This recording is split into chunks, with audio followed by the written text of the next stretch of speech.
So ayun na nga guys, samahan nyo ako mag-almond blossom hunting. Para sa ating almond blossom cherry flowering. Napagkasunduan pala namin nila Jolly, Ate Monica, hanap ng cherry Hindi ba siya cherry Para siyang cherry blossom pero white yung flower niya. So yeah, this is my neighborhood nga pala guys.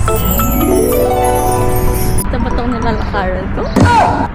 I don't really know. Pero sige, naglalakad tayo. Papunta doon. So guys, may nakita ako kulay pink na yung cherry blossom. Oh.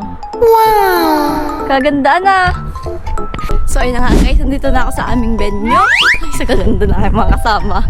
Ay, mamaya pag nakita niya. Mga chicks. Inang guys! Ayan, ganda ng flower! Talagang okay, dapat nagpunta kami ngayon. Kasi parang pinaka full bloom na to ng mga flowers na to. Ay! Wow! Ayan na nga sila guys. These are our friends!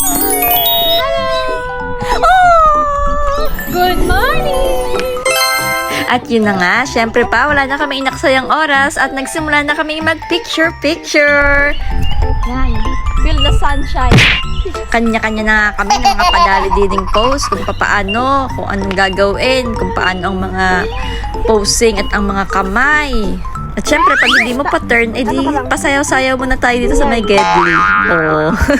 May isang taga-picture, may isang taga-model, at may isang wala lang. Ay siya, atin ang ipassport, ito yung matagal pa. Tapos, ang padali naman namin din kunyari kami ay tatakbo, tapos yung video ay i-slow mo. Hindi rin syempre mawawala yung kunyari kay palapit na tatakbo sa camera. O kaya maglalakad ng pasayaw-sayaw na papagayan, o dibigyan gaganda. Buti hindi ko natapakan ng aking sintas. Ganyan? Yan. So dyan naman guys, pag ganito mga picture, mas maganda ko kayo may kasama. Mas maganda ka ngayon kaysa last year. Oo, yan, perfect. Mas maganda ka ngayon kaysa last year. Blooming! Yung sintas mo! Yung sintas mo! May director ka na, may videographer ka na, ay talaga may mga tagamando ka pa. Diba? Ikaw din, Jolly, wala ka pang picture.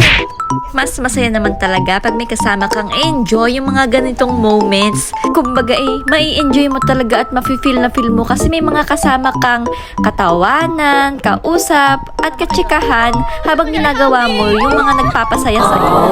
Diba? At saka sa isip ko, maikli lang ang buhay kaya i-enjoy natin hanggang kaya pa natin kasi pag matanda na tayo, uugod-ugod, hindi na tayo makapamasyal at saka makatakbo-takbo sa mga magagandang lugar, o diba? Kaya enjoy life to the fullest while it lasts. Nilamig pala ako guys. So after ng aming pictorial, Ginutom kami. ginutom kami at napag-desisyonan namin pumunta sa kainan. Kala mo talaga mga model na nag-photoshoot may mga dala-dalang bag pa, jacket. Ay! Filingera. Ito, diba? Second style. Kaya habang bata pa tayo guys, tayo mag-enjoy. O siya, dyan naman na kayo. Bye!